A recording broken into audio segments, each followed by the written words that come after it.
Since you've been in the game alone, how much has the tactical work changed? How much more do you do now from when you first started in the game as a youngster? Well, you develop and you learn a lot of new things, and for sure I'm not the same player that I was 9-10 years ago when I started in professional football. And also, for example, at City, playing in different positions make you understand what you need to do in different areas of the pitch, what each position demands. And yeah, I think that my understanding of the game and the tactical part is much more developed right now.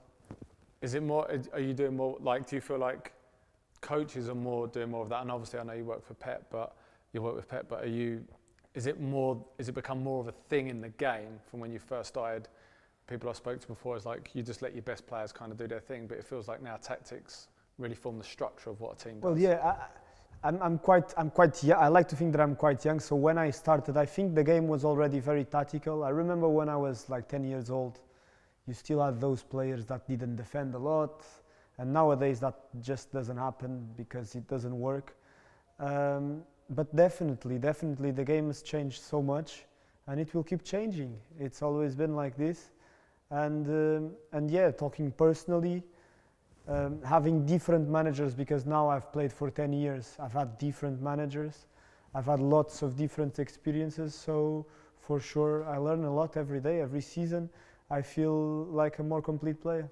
And how much of an influence has Pep been in transforming your understanding of tactics and how they have an impact on the game? Well, a lot. So Pep has been my longest manager because I've never worked with a manager for more than apart from Pep. I've been with Pep for 6 years. The other manager I had was Leonardo Jardim, Monaco, 3 years, so he had a huge impact on what I am as a player today.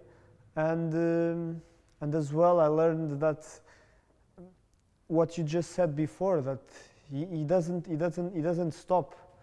He knows that the game is evolving, so he doesn't let the other teams adapt to us. He creates, every year he tries to create something different and new, so that the other teams, they don't get used to the way we play, and try to make it more difficult for them to defend us, to attack against us, because we change our setup, we change our build-up, we change the way we attack and defend. And yeah, that changed my way of viewing the game, because I always thought that if a team was doing well, if you keep doing those things well, you'll keep winning. And it just proves me wrong every season, because we do well and it changes, so that we keep doing even better. So yeah, that was a big impact in what I know about the game.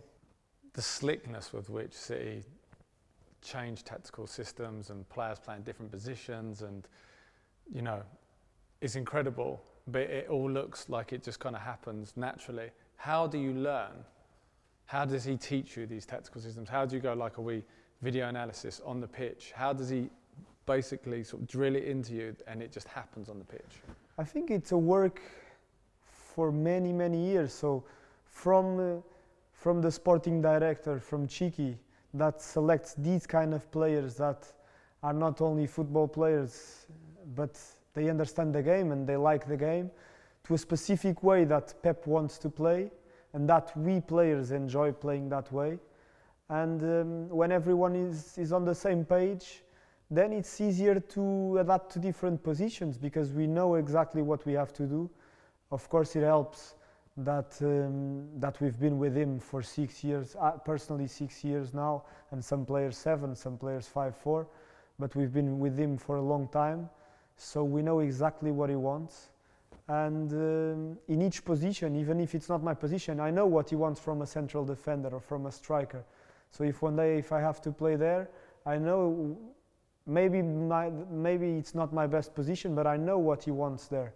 So that helps for sure, different players playing in different positions. With all the information, are players doing extra tactical work? Like, you know, like you'd hear, yeah, I took 30 balls out and I did, 3 kicks and shooting and whatnot. Do you do extra tactical work on your own to kind of understand? Would you be watching stuff on your phone to understand what you need to do?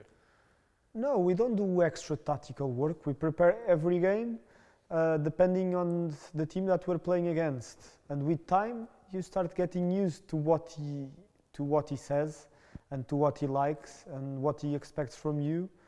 And when you play every 3 days for 6 years, you've played about 300 games with him. So every single game, you know how he prepares, you know what he wants.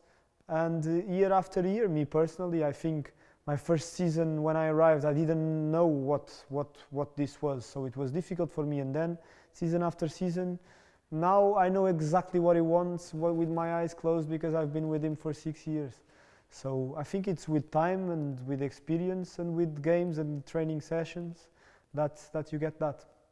So forgive my ignorance that I may be getting this wrong, but it looks like you played left back a few times. Yes. What is your reaction when Pep says to you, Bernardo, you're going to play left back? No, it was the left back position over the last few years was a position that was played sometimes for midfielders. So Fabian Delph, when I arrived here 6 years ago, was a player that played in that position. He would come in the middle with the ball, without the ball. He would sometimes come in the middle or defend a bit wider. Then Zinchenko, that his natural position is also a number 8 or a number 10. And when Cancelo left, and we didn't have that many players in those positions, now he obviously is playing more with the centre backs like Neik Tanake or Akanji. But before, I just thought, I think I'm going to try Bernardo there because it might work. And he called me to his office and he said, this is what I'm thinking. Are you prepared to do it? And I said, yeah, I will do my best. It was a bit of a surprise. I wasn't expecting it. And it was a big challenge because I had never done it before. But it was nice because it was a nice challenge and it was a different thing. And I like to be in those positions where you learn. So it was tough, but nice. And what was he asking of you as a left back? What would you say the demands of you? How are they different to sort of what a traditional left back would play?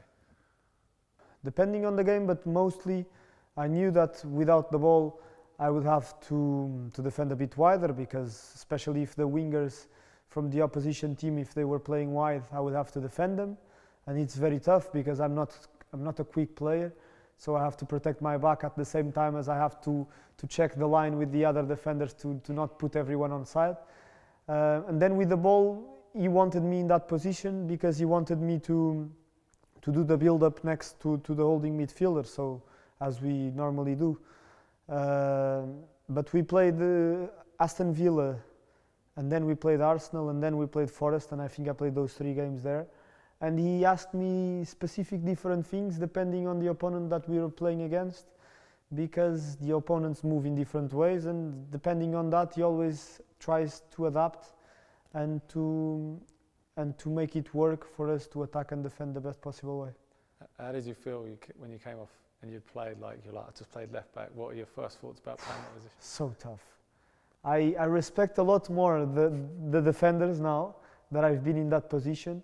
Because when you're a winger or you're a number 10 offensive midfielder, you go into a game focused. But you know that if you miss a pass or if you lose a ball, it's okay because you have 8 players behind you. If you're a defender, you go with your mindset changes completely.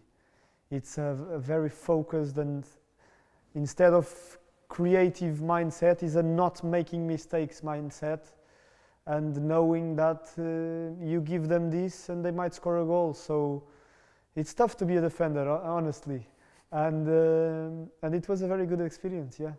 So one last question on tactics before we move into the kind of more fun stuff. How important are tactics to winning a game? So there's lots of different elements that contribute to an overall result. Where the tactics fit into that, into winning? Well, nowadays play a huge part because all teams watch you before they're playing against you. So every team that we play, we know what they're gonna do, or we know what they do mostly because we watch their games, we watch their clips, we know their players, we know which ones are fast, which ones are more technical, which ones are more physical. So trying to surprise them sometimes, and trying to know exactly what we have to do against different opponents, it plays a huge part in today's football. Thanks so much for watching ESPN on YouTube. And for more sports highlights and analysis, be sure to download the ESPN app. And for premium content and live streaming, subscribe to ESPN Plus.